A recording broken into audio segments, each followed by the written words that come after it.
اور باہمی مذاکرات کا ایک سلسلہ رہے، چھوٹا ہو بڑا ہو کوئی بھی ہو۔ ایک چیز کسی کو معلوم نہیں ہے، ہماری مجلسیں جتنی بھی جمتی ہیں، کچھ تفریح کی باتیں، کچھ ایسی جس سے ذرا سا ایک انبساط کی کیفیت تو ٹھیک ہے یہ سمجھے نا، لیکن اس میں تذلیل نہ ہو، کبھی کسی کی تحقیر نہ ہو، کبھی بھی کسی کی، نہ زبان سے، نہ اشاروں سے، نہ اپنی اداؤں سے، نہ اپنی کیفیات سے، نہ اپنے دل کے خیالات سے، کبھی بھی آدمی قسم کھا لے کہ ہم کسی کی تحقیر نہیں کریں گے۔ تو کچھ تفریحی باتیں خوش طبعی کی ہوگی، لیکن اس کے ساتھ ساتھ کچھ لین دین کون سا ہو، علمی بھی ہو، ہے نا۔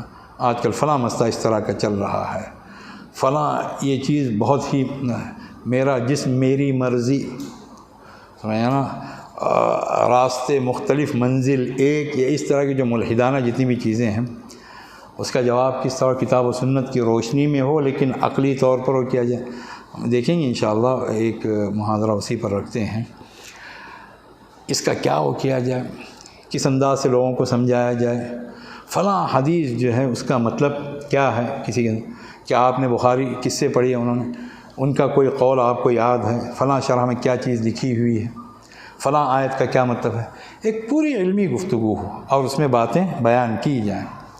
ابھی ہم نے لاک ڈاؤن میں دارالعلوم ندوۃ العلماء کے بڑے اساتذہ کے تعلق سے وہ چیز سنے، ہمیں بہت اچھا لگا کہ بخاری پڑھے ہوئے 20 30 40 سال ہو گئے ہیں، تو اساتذہ باہم بخاری ہی کی کچھ روایات کو لے کر مذاکرہ کہ جو ہے فلاں روایت اس کا کیا مطلب ہے، اس میں مزید کون سی اور کی ہے، آپ کے استاد نے کوئی بات بتائے تو آپ کو یاد ہے، تو گویا مجلس کی مجلس بھی ہوئی، اور اس میں یہ بھی نہیں کہ کوئی شاگرد بنا بیٹھا ہے، کوئی استاد بنا، مذاکرہ ہوا، کبھی وہ بننے میں لوگ، حالانکہ اس میں بھی شرم نہیں کرنی چاہیے، خیر، اور افادہ اور استفادہ دونوں چیزیں ہوئی، اور ایک خوشگوار ماحول میں، کہ جس طرح صحابہ فرماتے ہیں کہ وہ العصر پڑھ کر رخصت ہوتے تھے، اسی کی ایک جھلک یہ کہ اللہ کے رسول صلی اللہ علیہ وسلم کے احادیث اور قرآن کریم کے آیات کا ایک مذاکرہ ہوا، اور پھر کیا ہو گیا، کوئی مفتی ہے تو ان سے کچھ چیزیں معلوم کرنے کی اس سلسلے میں کیا اور فتویٰ ہے فلاں کی، کوئی اپنا خیال پیش کرے، مناظرہ وغیرہ نہیں ہے، یہ نہیں کہ وہاں بحث کریں ہم اپنی بات کو غالب کرنے کے، مذاکرہ، کیا مذاکرہ، ایک دوسرے کو یاد دکھانے، یہ بھی اس طرح کے ایک مجلسیں کیا ہوں، منعقد ہوا کریں۔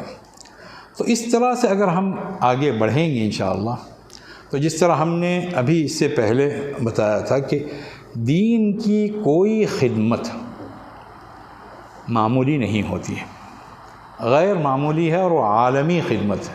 کیا ہے وہ؟ عالمی خدمت ہے۔ کوئی بھی کام، یہ جتنی بھی جو ترتیب بنائی جاتی ہے وہ ایک ظاہری ترتیب کے لحاظ سے، کسی کی صلاحیت اور اچھی ہے، وہ بخاری پڑھا رہا ہے، کوئی مختارات پڑھا رہا ہے، کوئی کسی کی صلاحیت اس طرح کی نہیں ہے تو وہ مکتب میں پڑھا رہا ہے، لیکن اس کا یہ مطلب نہیں کہ عند اللہ مکتب کا استاذ چھوٹے اجر کا مستحق اور فلاں استاذ بڑے اجر کا مستحق، یہ نہیں ہے۔ عند اللہ یہ ترتیب ہے ہی نہیں، اسے بھول جائیں۔ وہاں تو یہ دیکھا جائے گا کہ حق امانت کون ادا کر رہا ہے، جس نے حق امانت جتنا اچھا ادا کیا اتنا ہی اس کا کیا ہوگا، مقام ہوگا۔ الذی خلق الموت والحیات لیبلوکم ایکم احسن عملا، یہ اللہ نے تھرمامیٹر دیا ہے ہمیں، جس نے موت اور زندگی کو پیدا کیا تاکہ تمہارا امتحان لے کہ تم میں کام کرنے کے لحاظ سے سب سے بہتر کون ہے۔ تو ایک مکتب کا استاد امانت کے حق کو پورے طور پر پوری دیانتداری کے ساتھ ادا کر رہا ہے، اور ایک بڑا استاد جو ضابطے کا بڑا ہے وہ دیانتداری کے ساتھ ادا نہیں کر رہا ہے، تو چاہے دنیا میں جس کو جو بھی سمجھا جاتا رہے اس سے بحث نہیں، لیکن جسے دیکھنا ہے وہ دیکھ رہا ہے، جسے سننا ہے وہ سن رہا ہے، جسے جاننا ہے وہ جان رہا ہے۔ وما اللہ بغافل عما تعملون انہ بکل شیء بصیر، اور اللہ تعالیٰ سمیع ہے، بصیر ہے۔ تو وہاں کے فیصلے حق امانت کی بنیاد پر ہوں گے، چاہے وہاں کے فیصلے نتائج کی بنیاد پر بھی نہیں، نتیجہ اگر اچھا نکلا اور امانت کا حق کم ادا ہوا تو وہاں نتیجہ نہیں بلکہ امانت کا حق کس طرح ادا ہوا وہ دیکھا جائے گا، اور امانت کا حق پورا ادا ہو گیا لیکن نتیجہ کچھ نہیں نکلا، تب بھی وہ کامیاب ہے۔ حضور صلی اللہ علیہ وسلم کی زندگی میں اس کی کھلی ہوئی مثال اللہ نے رکھی ہے۔ آپ صلی اللہ علیہ وسلم کا مکی دور سب جانتے ہیں، ایک ایک دروازہ کھٹکھٹا رہے ہیں، یا ایھا الناس قولوا لا الہ الا اللہ تفلحوا، لوگوں لا الہ الا اللہ کہہ دو فلاح یاب ہو جاؤ۔ کہیں سے مثبت جواب نہیں مل رہا، ہم نہیں مانتے آپ کی بات۔ اور اوقاس کے بازار میں فرما رہے ہیں، ہے کوئی جو میری پشت پناہی کرے، میری مدد کرے اس پیغام میں؟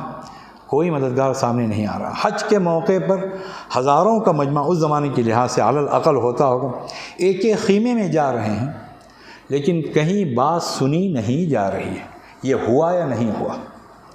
اور مدینہ منورہ میں اپنی جگہ تشریف فرما ہیں، کہیں جاتے ہوئے نظر بھی نہیں آ رہے ہیں، وفود کے وفود آ رہے ہیں، یا رسول اللہ ہم ایمان لانا چاہ رہے ہیں، ہمیں اسلام میں داخل کیجیے اور کوئی ہماری تربیت کرنے والا ہمارے ساتھ کر دیجیے۔ وہ بغیر دعوت ہی کے ہزاروں نہیں لاکھوں لوگ، قرآن کریم کی گواہی یہ ہے کہ وَرَأَيْتَ النَّاسَ يَدْخُلُونَ فِي دِينِ اللَّهِ أَفْوَاجًا۔ تو کیا ہم میں سے کوئی شخص یہ کہنے کی جرأت کر سکتا ہے کہ حضرت صلی اللہ علیہ وسلم مدنی زندگی میں کامیاب ہیں، مکی زندگی میں ناکام ہیں؟ اگر کوئی کہے گا وہ اپنے ایمان کی خبر لے۔ ہم تو یہی کہیں گے، ہمارا عقیدہ ہے آپ صلی اللہ علیہ وسلم مدنی زندگی میں بھی کامیاب ہیں، مکی زندگی میں بھی کامیاب ہیں۔ کیوں؟ اس سے کہ حق امانت یہاں بھی ادا ہو رہا تھا، وہاں بھی ادا ہو رہا تھا۔ لِيَبْلُوَكُمْ أَيُّكُمْ أَحْسَنُ عَمَلًا، نتائج کو اللہ کے حوالے کرے، نتیجہ نہیں نکل رہا تو اس کے اسباب پر غور کیا جائے، ایک اور بات ہے، لیکن بنیاد یہ ہے کہ کام کون کس طرح کر رہا ہے۔ اس بنیاد پر اگر ہم جائیں گے تو پھر ہمیں، اور حدیث پاک میں کہاں تک کیا بات آئی ہے، ہمیں اس حدیث پہ جب بھی ہم غور کرتے ہیں تو ہمیشہ تعجب ہوتا ہے کہ اللہ کا معاملہ، اللہ کے پیمانے کچھ اور ہیں۔ حضور صلی اللہ علیہ وسلم کیا فرماتے ہیں کہ میں نے دیکھا کہ جو ہے ایک بہت بڑی وہ ہے، میں نے ایک محشر کے میدان کی ایک کیفیت دیکھی، اس میں بعض انبیاء میں نے ایسے دیکھے کہ ان کے ساتھ ایک جماعت تھی چھوٹی سی، وَمَعَهُ رَهْطٌ، ایک نبی، راحت کہتے ہیں 3 سے 9 تک کی تعداد کو، ایک نبی اور 7-8 امتی۔ بعض نبی دیکھیں کہ ان کے ساتھ وَمَعَهُ ثَلَاثَةٌ، 3 لوگ تھے، ایک نبی کتنے امتی؟ 3 امتی۔ والنبی وَمَعَهُ رَجُلَانِ، اور بعض نبی وہ ان کے ساتھ 2 آدمی، ایک نبی اور کتنے امتی؟ 2۔ والنبی وَمَعَهُ رَجُلٌ وَاحِدٌ، اور بعض نبی، اگر النبی کا ترجمہ بعض سے کیا جائے، ان کے ساتھ ایک شخص، ایک نبی اور ایک امتی۔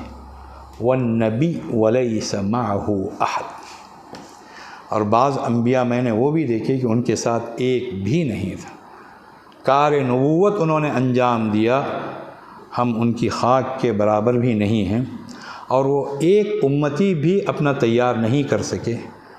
کیا اس نبی کو ناکام قرار دیا جائے گا؟ کوئی ہمیں بتائے۔ اللہ تعالیٰ کسی ناکام کو نبی بنائے گا؟ وہ نبی بھی کامیاب اور جن کے امتی ہیں وہ بھی کامیاب، اس لیے کہ نبی حق نبوت کو ادا کرتا ہے۔ تو اللہ نے یہ ساری چیزیں رکھی ہیں اس طرح کی تاکہ لوگ کبھی مایوس نہ ہوں، مایوسی کبھی بھی نہ ہو، کیا فائدہ فلاں چیز کرنے کا۔ یہ سوال دینی کاموں کے تعلق سے آدمی جو ہے اس طرح کا سوال لکھا ہوتا ہے اسے پرزے کر کے پھینک دے۔ آج تک نہیں سنا کہ کیا فائدہ 100 روپے ملے ہیں، کیا فائدہ 5 روپے ملے ہیں، اس کا فائدہ اسے معلوم ہے نہیں۔ لوگ کہتے ہیں نماز پڑھنے کا کیا فائدہ، کیا ملا؟ مولانا اشرف علی تھانوی رحمۃ اللہ نے اس کا ایک بڑا آسان جواب دیا، خوب، کہ کبھی یہ نہیں سنا گیا ہے کہ 100 روپے ملے کیا ملا۔ 100 روپے خود ملنے کی چیز ہے، اس پر کیا ملا کہنا حماقت ہے۔ نماز بھی خود ملنے کی، نماز ملی پھر کیا ملا کا سوال کیا؟ ایک فرض ادا ہو گیا، ورنہ جہنم میں جلتے، جنت میں جانے کا ایک راستہ ہموارا، اس پر تم کیا ملا کہہ رہے ہو؟ خود یہ سوال احمقانہ ہے۔ جس طرح 100 روپے مل گئے کیا ملا، 1000 روپے مل گئے کیا ملا؟ 1000 روپے خود ملنے کی چیز، نماز خود ملنے کی چیز، وہ ملی، وہ نماز ملی، عشاء کی نماز ملی، مغرب کی نماز ملی، روزہ ملا، اللہ کا ایک حکم ملا، اس کے بعد میں پھر پوچھ رہے کیا ملا؟ سمجھ آ رہی بات؟ تو کبھی آدمی کہ کیا فائدہ پڑھانے کا، فلاں کام کرنے کیا فائدہ؟ اس سوال کو شیطان کا سب سے بڑا وسوسہ قرار لیں، کیا فائدہ ہے، کیا تک ہے یہ دین کی خدمت کا کیا فائدہ؟ پیسے فلاں اتنے پیسے ملے کیا فائدہ؟ کوئی آدمی کہتا ہے کیا فائدہ؟ 1,00,000 روپے ملے کیا فائدہ؟ 1 کروڑ روپے ملے کیا فائدہ؟ وہی خود فائدہ ہے، عین دین کی خدمت فائدہ ہے، بلکہ اصل فائدہ ہے۔ پھر کیا فائدہ کا سوال کیا ہے؟ آدمی مایوس نہ ہو، کیا فائدہ آدمی کب کہتا ہے؟ جب اس کے نتائج ظاہر نہ ہو۔ نتائج کے ہم مکلف ہیں بھی نہیں، آدمی ضرور اسباب پر غور کرے کہ نتیجہ کیوں نہیں نکل رہا ہے، اور اگر کوئی اسباب واقعی نظر آ رہے ہوں تو اس کا ازالہ کرے، اس کی فکر رکھے آدمی۔ لیکن آدمی وہ سارے کام کر رہا ہے، نتائج اگر برآمد نہیں ہو رہے ہیں تو ہم اس کے مکلف ہی نہیں، نہ ہمارے اندر اس کا اختیار ہے، اور نتائج کے مکلف کوئی نہیں، یہاں تک کہ حضرات انبیاء بھی نتائج کے مکلف نہیں، یہاں تک کہ رسول اکرم صلی اللہ علیہ وسلم بھی نتیجے کے مکلف نہیں۔ انک لا تہدی من احببت ولکن اللہ یہدی من یشاء، آپ جس سے محبت کرتے ہیں اسے آپ ہدایت نہیں دے سکتے، اللہ جسے چاہتا ہے ہدایت دیتا ہے۔ اس کا مطلب ہے کہ یہاں اختیار کی نفی ہے، کہ آپ کا وہ اختیار نہیں، بلکہ اختیار کس کا ہے؟ اللہ کا۔ لیس علیک ھداھم ولکن اللہ یہدی من یشاء، آپ کے ذمے ان کی ہدایت دینا نہیں ہے، بلکہ اللہ جسے چاہتا ہے ہدایت دیتا ہے۔ یہاں ذمہ داری کی بھی نفی ہے، آپ کی ذمہ داری ہدایت دینا نہیں ہے، وہ تو اللہ کا کام ہے، آپ اللہ کا پیغام پہنچائیں۔ تو نتائج برآمد کرنا یہ ہماری ذمہ داری نہیں ہے۔ ہم نے اگر حق امانت ادا کیا تو عام اللہ کی سنت یہ ہے کہ اچھے کاموں پر اچھے نتائج برآمد کیے جاتے ہیں، لیکن اس کے ساتھ ساتھ اللہ کی امتحاناً سنت یہ بھی ہے کہ کبھی آدمی کام کرتا ہے نتیجہ برآمد نہیں ہوتا ہے، تاکہ آدمی اللہ پر بھروسہ رکھنے والا بن جائے۔ تو کیا فائدہ کو آدمی بھول جائے، یہ فائدہ ہے۔ یہ ہم جو پڑھ رہے ہیں، پڑھا رہے ہیں، جو کام کر رہے ہیں، ایک نسل کو تیار کر رہے ہیں، اور اللہ تعالیٰ سے دعا بھی آدمی کرتا رہے کہ اس طرح کی نسل تیار ہو، اور ان سے خوب کام اللہ رب العزت لے، اور ایک پورا مدرسہ گویا کہ ایک ام المدارس بن جائے، اور ایک مینار نور بن جائے، اس کے ذریعے سے جگہ جگہ اس طرح کے ادارے کیا ہوں، کھل جائیں۔ یہ دعا بھی آدمی کرتا رہے، اور اس طرح ہوتا ہے عام طور سے۔ کبھی کبھی امتحاناً اللہ رب العزت دوسری شکل بھی دکھاتا ہے، اور پھر 2 ہی راستے ہیں، یا تو آدمی اچھا نتیجہ دیکھتا ہے، شکر ادا کرتا ہے، لئن شکرتم لازیدنکم، تم شکر ادا کرو گے ہم تمہیں اور دیں گے، کتنا دیں گے، کیا دیں گے اللہ نے نہیں بتایا، خوب دیں گے۔ اور نتائج اس طرح کے برآمد نہیں ہوئے، آدمی کا دل ٹوٹتا ہے، وہ دل ٹوٹنا بھی مبارک ہے، اور آدمی لیکن صبر کرتا ہے، مایوس نہیں ہوتا، صبر، ہم وہ کام کرتے رہیں گے، کام سے تو کیوں چھوڑیں گے۔ انما یوفی الصابرون اجرہم بغیر حساب، صبر کرنے والوں کو اللہ تعالیٰ ان کا اجر بے حساب دے گا۔ اللہ کسی کو حساب سے دے تب بھی بندے کا دامن ہوتا ہی کتنا ہے، وہ اس کے لیے بے حساب ہے، اور اللہ جسے خود بے حساب فرما دے اس کے بارے میں پھر کیا کہنے کہ وہ کیا اجر ہو، کس طرح کا ہوگا۔ تو دین کی ہر خدمت نتیجے کی بنیاد پر خدمت نہیں ہے، بلکہ خود خدمت کی بنیاد پر کیا ہے، وہ ایک نیکی ہے، اس راستے کا پہلا قدم اس کی آخری منزل ہے۔ اور اللہ نے تمام دینی کاموں میں یہ اصول جاری فرمایا ہے۔ دنیا کی جتنے کام ہیں، تجارت آدمی کر رہا ہے، کامیاب ہوئی تو کامیاب، ناکام ہوئی تو ناکام ہو گیا۔ دین میں یا تو دونوں پہلو ہو سکتے ہیں کہ اس نے جو کام کیا ہے وہ کام اس کا پورا نہیں ہو سکا، یا اس نے جو کام کیا اس کام میں اسے نقصان اٹھانا پڑا۔ قرآن کریم کیا کہتا ہے اس کے لیے؟ ایک جہاد کو بطور مثال کے اللہ رب العزت نے پیش کیا۔ جہاد میں آدمی شہید ہو رہا ہے، ظاہری طور پر ناکام ہو رہا ہے، وہ باقی شہادت کے جو درجے ہیں وہ ہیں، ظاہری طور پر وہ اس پر غلبہ پانے میں ناکام ہوا ہے نہیں ہوا۔ 2 پہلو قرآن کریم بیان کرتا ہے، دین کے ہر معاملے میں یہ 2 پہلو ہیں۔ وَمَن يُقَاتِلْ فِي سَبِيلِ اللَّهِ فَيُقْتَلْ أَوْ يَغْلِبْ، جو اللہ کے راستے میں لڑے وہ مارا جائے یا غالب ہو جائے۔ دونوں پہلو، منفی بھی اور مثبت بھی، ظاہری طور پر بتا رہے ہیں ورنہ ہر پہلو مثبت ہے۔ فَسَوْفَ نُؤْتِيهِ أَجْرًا عَظِيمًا، اسے ہم عظیم الشان اجر سے ہمکنار کریں گے۔ منافقین سے کیا کہنے کو کہا گیا؟ منافقین ہمیشہ دیکھتے تھے مسلمانوں کو کبھی شکست ہو گئی بہت خوش ہوتے تھے وہ، تو اللہ نے حضور صلی اللہ علیہ وسلم کے ذریعے سے یہ کہلوایا کہ جسے تم مسلمانوں کی اچھائی سمجھتے ہو وہ تو اچھائی ہے ہی، جسے تم مسلمانوں کا نقصان سمجھتے ہو وہ بھی اچھائی ہے۔ قُلْ هَلْ تَرَبَّصُونَ بِنَا إِلَّا إِحْدَى الْحُسْنَيْنِ، تم تو ہمارے لیے اسی چیز کا انتظار کر رہے ہو کہ 2 بھلائیوں سے ایک بھلائی اللہ ہمیں دے گا، جس چیز کو تم ہمارے حق میں بھلائی سمجھتے ہو کہ ہمیں کامیابی ملی وہ بھی بھلائی ہے، اور جس چیز کو تم ہمارے حق میں برائی سمجھتے ہو ان تصبک حسنۃ تسؤہم وان تصبک مصیبۃ یفرحوا بها، ان تصبک مصیبتیں کیا ہے، ان تصبک حسنۃ تسؤہم وان تصبک سیئۃ، نہیں وہ نہیں، وہ دوسری آیت ہے۔ خیر اس کے بعد میں پھر ہے قل هل تربصون بنا الا احدى الحسنین، جس چیز کو تم ہمارے حق میں برائی سمجھتے ہو وہ خود بھی ہمارے لیے اچھا ہی ہے، یا تو غالب آ جائیں گے یا شہید ہو جائیں گے، وہ خود بھی اچھا ہی ہے۔ تو یہ دینی تمام کاموں میں یہ اصول ہے یہ کہ اگر نتائج موافق برآمد ہوئے تو بھی کیا ہے کامیابی، اسے تو ہر کوئی کامیابی سمجھتا ہے۔ نتائج فرض کر لیں خدا نخواستہ امتحاناً اگر برعکس برآمد ہو رہے لیکن کام ہو رہا ہے صحیح، وہ بھی ویسے ہی کامیابی ہے۔ اور اس میں پھر تیسری ایک اور چیز ہے، اللہ رب العزت نے نیت کے باب کو بہت وسیع کیا ہے، اور کام آدمی کر رہا ہے اور اس کے عزائم ہیں اور اس کے منصوبے ہیں کہ انشاءاللہ اللہ تعالی ہمت دے گا، توفیق دے گا، عمر عطا کرے گا، صلاحیتیں دے گا، سہولت دے گا، تو ہم فلاں فلاں کام کریں گے، اور اس دوران اس کا انتقال ہو جائے۔ اللہ رب العزت ہر ایک کو عمر صلاح و فلاح اور ہر ایک کو اس کا مصداق بنائے، خیرکم من طال عمرہ وحسن عملہ، تم میں سب سے بہتر ہوا ہے جس کی عمر بھی دراز ہو، اس کا کام اچھا ہو۔ لیکن بہرحال اس طرح ہوتا ہے، کسی کا انتقال ہوگا۔ اللہ نے جو دوسرا اصول دیا ہے وہ یہ کہ کوئی کسی مشن کو لے کر چل رہا ہے اور اس کے ذریعے سے وہ مشن مکمل نہیں ہوا، اسے ثواب تکمیل مشن کا ملے گا، یہ طے ہے۔ یہ ایک صحابی ہجرت کے لیے نکلے، تھوڑی دیر دور گئے، انتقال ہو گیا۔ لوگوں نے کہا بیچارے فلاں، ان کا تو ہجرت ہی مکمل نہیں کرتا۔ اللہ نے فرمایا کہ بیچارے نہیں، جتنی ہجرت انہوں نے کی ہے وہ تو ثواب ملا ہی، اور جو ہجرت وہ کرتے وہ پورا ثواب ملا۔ اللہ کے ذمے یہ چیز طے ہے۔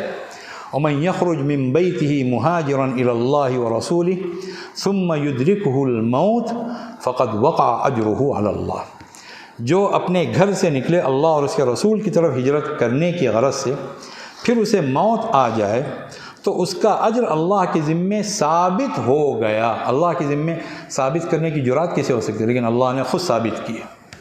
بس ہمارے لیے تو بات وہ ہے، آدمی خوشی سے اچھلے، سوچ سوچ کر اچھلتا رہے اس طرح کی آیت کو دیکھ کر۔ جتنی ہجرت کی ہے اتنا اجر نہیں، بلکہ جو ہجرت مکمل کرتا تو وہ اجر اللہ نے ثابت کر دیا اس کے لیے۔ کوئی حفظ قرآن فضائل کے باب میں آدمی بہت قیاس کر سکتا ہے، مسائل وغیرہ میں تو وہ ہے ذرا، اس میں آدمی قیاس کرے۔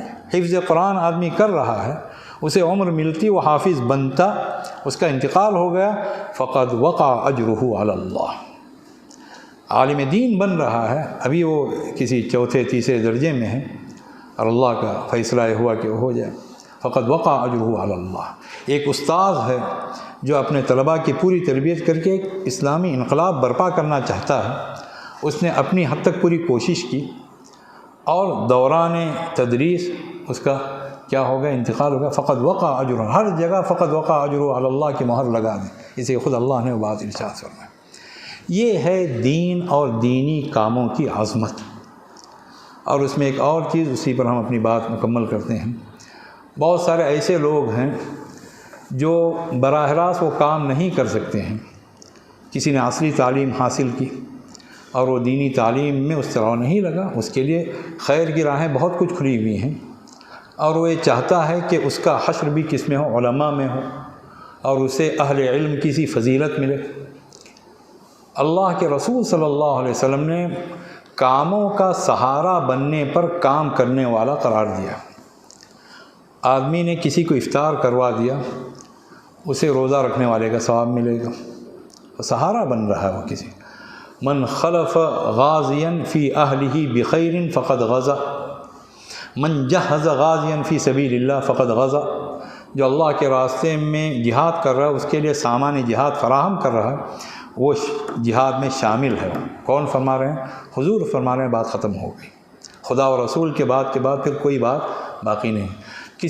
کوئی اس کے لیے چلا گیا اور یہ پیچھے اس کی خیر خبر لیتا رہا، فقد غزا۔